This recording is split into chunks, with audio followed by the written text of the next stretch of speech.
What's going on YouTube? Narghul here, back with another video. I'll show you my unstoppable warrior build when it comes to Lords of the Fallen that came out in 2014. If you have anything to add, please do. Maybe I missed something. Also consider subscribing, sharing and commenting, especially commenting, because I need feedback for my videos. Are they good? Are they bad? What should I change? Etc, etc. Thank you a lot in advance. Well, first of all, I'd like to point out that this game did not have 5% of popularity and it deserved much more. This game was ignored by almost all players. I don't know why this happened though, I just don't understand. A lot of people called it a copy of Dark Souls, which is something that I find funny. What shall we do now? Call every Souls-like game's copy of Dark Souls? That's ridiculous. The only few things this game needed was a more open world, so that players don't have a picture of being locked in one single place, if you understand what I'm talking about. Then more quests and a lot more harder bosses, but who knows in the end. Maybe developers had no money to invest in the game, so it ended the way it did. For me, Lords of the Fallen 2014 will remain one of the best RPG games forever, especially when it comes to armor and armor fashion. 10 years after its release, no game has been as good as Lords of the Fallen 2014 when it comes to armor looks. Not Elden Ring, not Dark Souls, not Demon Souls, not Bloodborne, nothing. Zero. Alright, so let's jump into Warrior Guide. So first of all we have New Game, then we have New Game Plus and New Game Plus Plus.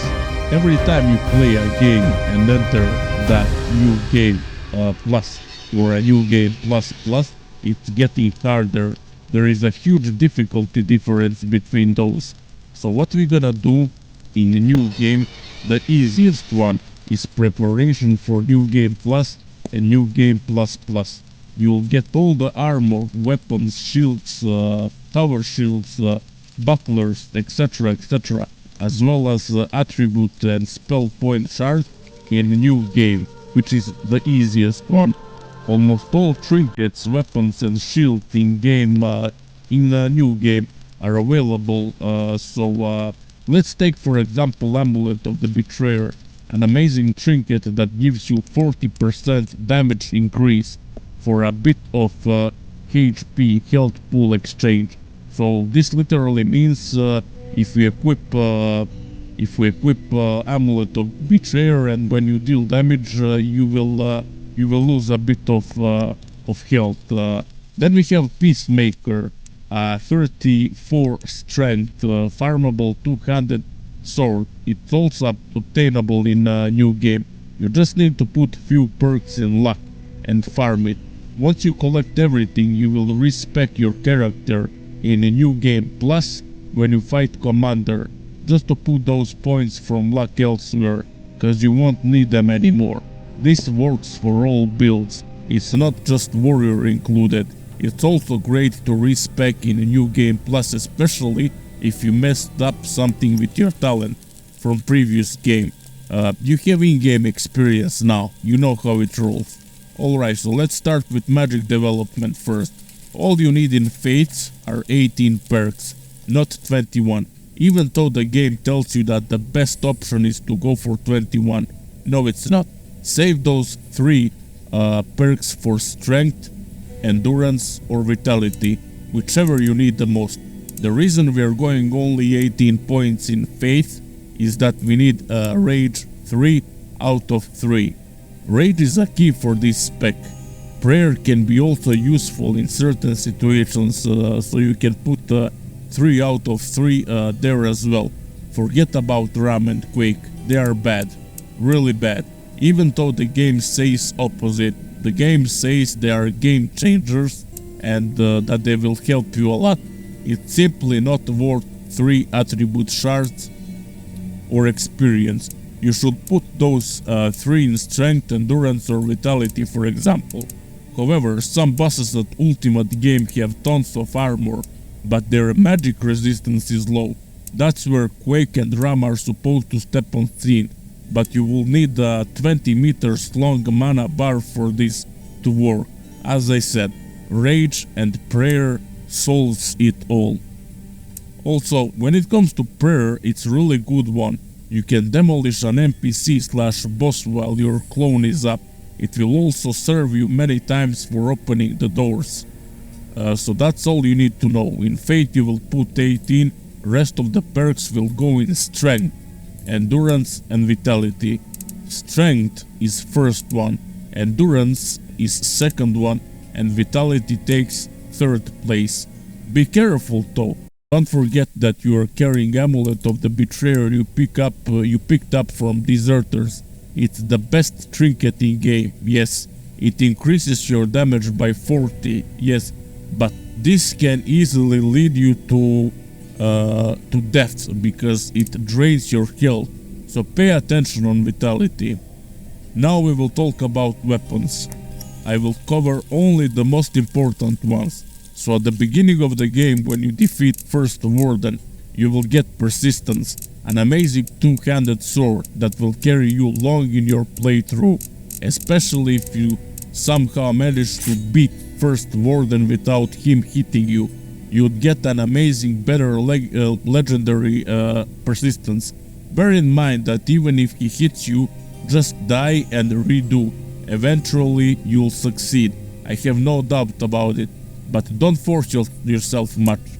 Standard, aka epic version of Persistence is also great. Then we have my axe, which is an amazing two-handed axe drop in new burial chambers. When you enter new burial chambers or catacombs for the first time after defeating third boss, first door right. There you will find chest and my axe will be in. An amazing two-hand axe that can carry you through the whole playthrough easily, especially effective while you're doing jumping heavy attacks, so you can do even whirlwind with Rage. Then we have Thor, great two-handed hammer that stacks perfectly with Rage. Let me show you what it does while we are on Thor anyway. Let me show you. Alright. So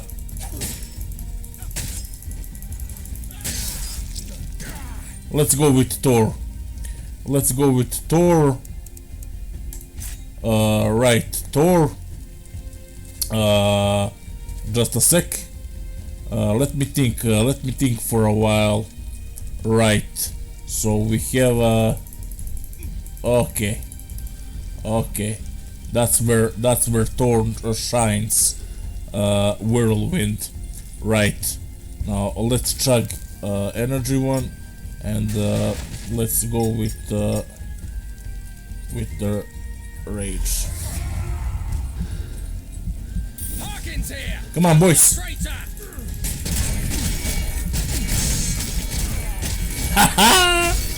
Come on, boys! Did I kill them all? Oh no! This one is still here. Come, buddy! That's that's Thor over there. Okay. Oh, look how broken it is. Look how broken it is. I can kill an army of them. I'm still spinning. Alright, it's been enough. By the way, that was Thor without any sockets. If I decided to put Flawless Luck runes inside Thor, those 3 will die way faster. I was just unlucky through my playthrough with Flawless Luck runes, and I wanted to keep them for my armor, for my lords, and for Peacemaker. Yeah, okay, now that you saw what Thor does, it's time to move on. Next we have Lithic. I was surprised when I saw Fists. that actually requires 32 strength. Yes, they are made for us warriors. If you don't fancy great swords or two-handed hammers or axes, by all means go for lithic rising fists. They hit like a truck and they are fun to play with. I think I got them mid-game or later, yeah. They are really nice. Then we have ceremonial. Pretty good two-hand axe with 2 sockets. You can whirl it even with ceremonial, but you have to spam heavy attacks. Next one is another great axe called Reminder. Reminder comes with 1 socket but hits like a truck. As you can see, it has 220 damage, which is huge. Then we are moving to second BIS, aka Best in Slot weapon when it comes to warrior. Last Will. Amazing great sword that you'll one-shot NPCs around with. Last Will has 1 socket and I suggest that you put Flawless Luck rune there if you wanna wrap it up and be done with weapons. If you're not planning to farm Peacemaker, which I don't blame you. Peacemaker is brutal, but its drop rate is very low. It's very low. I had 11 perks in luck and it dropped from 10th or 20th soldier. You know what I mean? If you have 0 or 1, 2, 3 perks, it might take you days to farm it. So yeah, however though, I've seen very few people carrying the best weapon in the game, an absolute piece of art called Peacemaker, the sword that I'm talking about. Maybe people don't know of its existence or they haven't farmed it. Yes, you can farm it from the human soldiers just before you face Antanas. You will slice through bosses and NPC New Game Plus and New Game Plus like cutting a piece of cake. Don't forget to put few perks in luck so that you have more chance getting it. It's worth it, trust me. Bear in mind though, it requires 32 strength for you to carry it, which is a lot. Anyway, let me show you what Peacemaker does to last boss. By the way, I forgot to remind you to always put Flawless Luck runes in your weapons. My luck rune increased Peacemaker's damage by 2 times, double. All right, let me show you. This is the last boss.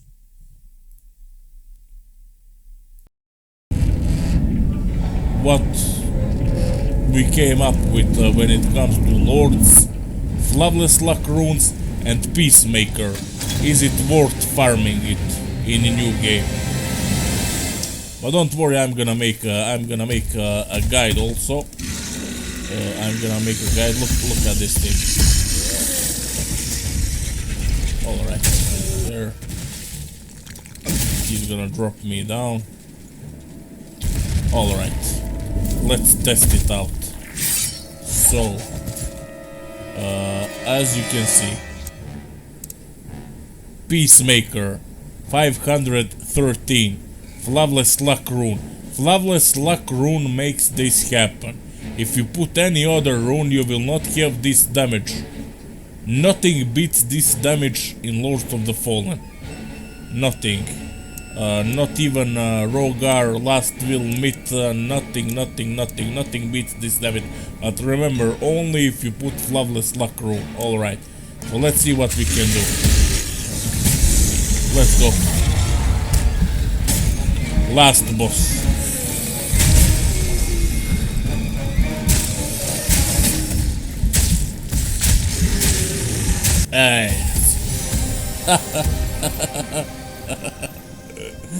Yeah, that's the end of Lords of the Fallen. Unfortunately, I didn't pull up like previous time, but I don't know how many hits there was, like few hits and he's down. He's down for good. Alright, now that you saw what Peacemaker does and how broken it is, it's time to move on shields, bucklers, I mean kite shields. So you have three types of shields in Lords of the Fallen, guys. You have bucklers, you have kite shields, and you have tower shields.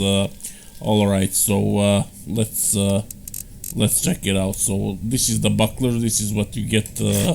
This is what you get at the beginning of the game. Yeah, we just so this is you can parry.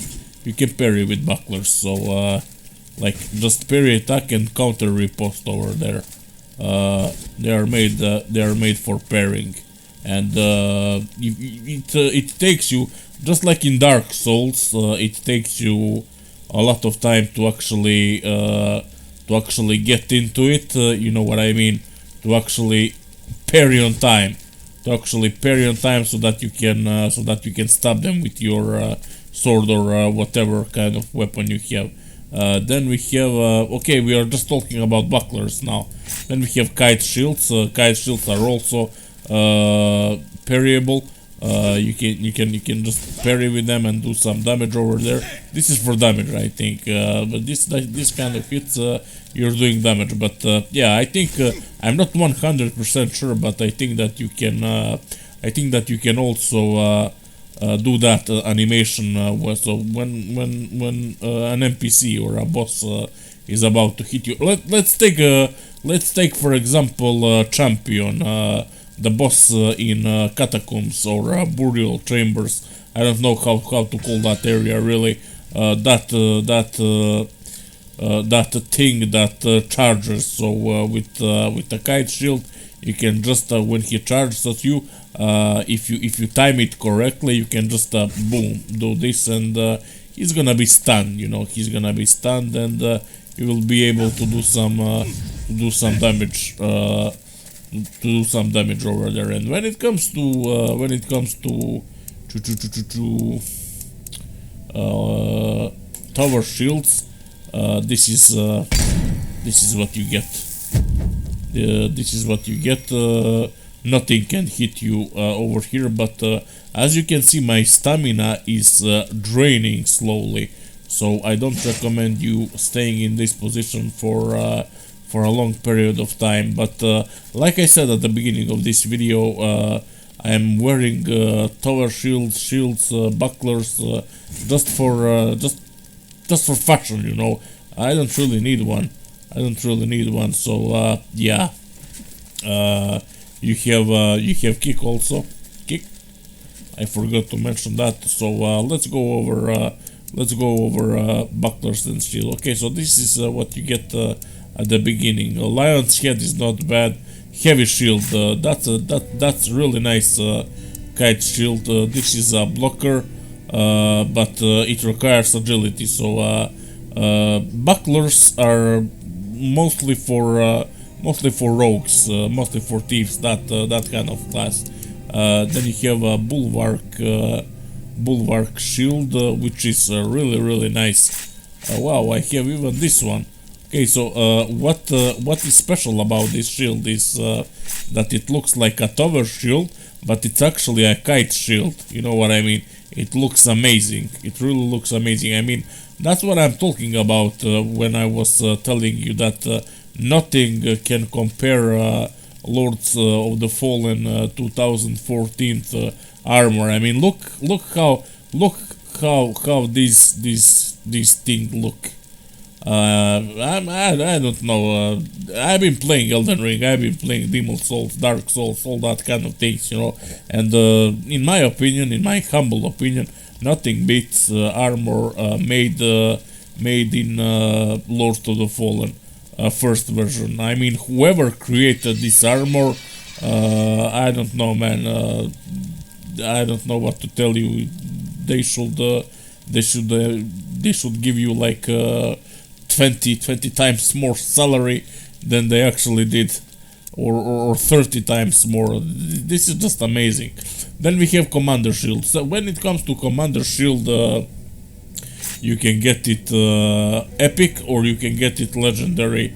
To get it legendary, you need to beat Commander, which is second boss, without parrying or blocking, right? So There is nothing special on this shield when it's only epic, but when you get it as a legendary version, when you do this, the shield will attack.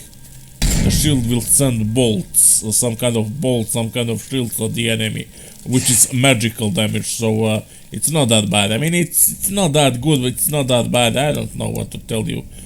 Play with what you have. Then we have fiery withholder, which is a really nice kite shield, and looks also amazing. So yeah, you can parry all that kind of good stuff. Then we have a harmony, which is another buckler made for rogues. As you can see, agility requirement 18. Then we have a really interesting two-horned shield, which is tower shield. What's interesting about this shield is that it has 3 empty sockets. 3 empty sockets. What more interesting about this shield, it has magic block defense 80%, fire block defense 40%, poison block defense 20%, and lightning block defense 9%. This is amazing. This is really amazing. So when you're gonna need lightning block defense is when you fight twin brothers, and when you fight Annihilator, one of the last, the last Rogar lord. Yeah. So you can even improve it even more, so that you can get on magic block, fire, poison, and lightning. You can put some sockets over there as well to actually boost the shield even more. And this is how he looks like. It's really amazing. I mean, look at this. Look at this. 10 years ago, and they made these kind of things. You know, I don't know what to say really. Next we have what do we have? Void shield. A really interesting. Okay, so yeah, a really interesting shield. With okay, it doesn't have that much magic, fire, poison, lightning block defense, but what are we looking over here is poise. It has physical defense 18 and poise 91. Poise 91, that's a lot, that's huge. It also requires 22 strength to be able to be carried. You know what I mean? This is how it looks like. Really amazing shield. Some kind of necromancy or some kind of I don't know. This look necromancial to me. But yeah, really nice looking, and a nice shield. Then we have exactly Eagle's Wings. Eagle's Wings, which is my favorite shield. So when it comes to Eagle's Wings, let's see. We have magic block defense 79 plus 8 equals 88. That's magic block defense. Fire block defense 40%. Poison block defense 0. That's okay. And lightning block defense 28. But over here we have physical defense 22 and poise 91. So this is where this shield shines. It requires 24 strength to be able to carry it properly. And this is defender. This is a buckler. It's made for rogues. I don't know. It's not me attribute, but yeah. So if I try to do something, it won't let me, because this is made for rogue. But it really looks nice when it comes to fashion. You know what I mean?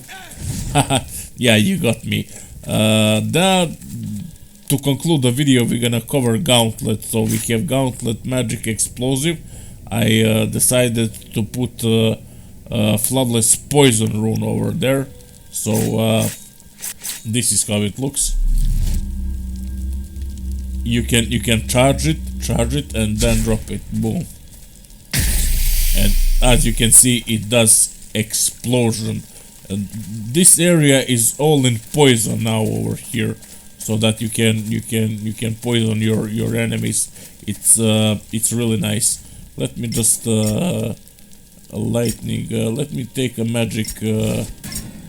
Hold on a second.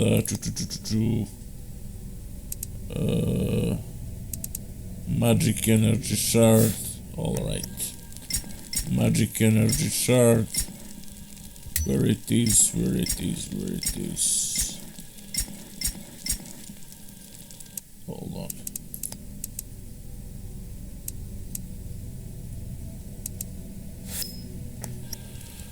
Think I got it now. Helpful energy shard, lighting, fire, magic. There we go. All right. Now, when it comes to magic gauntlet projectile, I still have to work on it. But for now, I did put magic rune so that I can. Yeah, that's a projectile over there. Projectile. It's really amazing for range. It's really amazing for it. Just boom.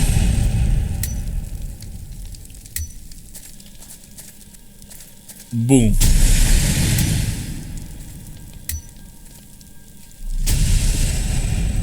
Yeah, and last magic gauntlet is same flawless power rune.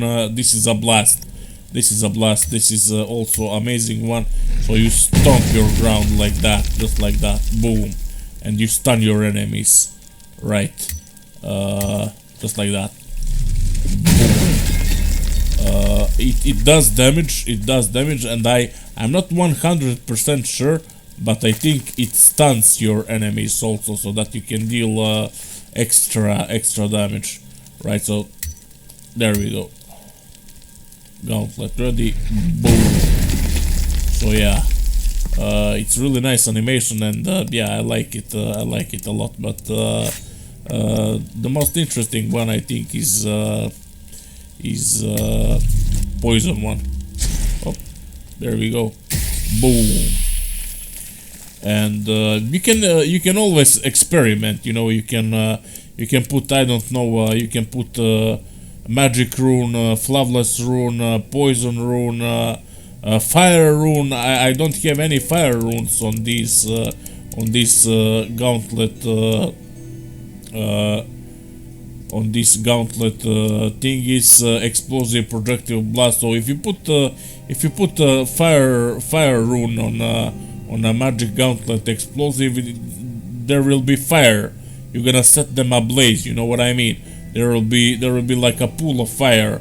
If you set projectile, you're gonna cast fireballs, all that kind of things. You can improvise. You can just use your imagination, and with gauntlet, you can do anything really. It's really fun.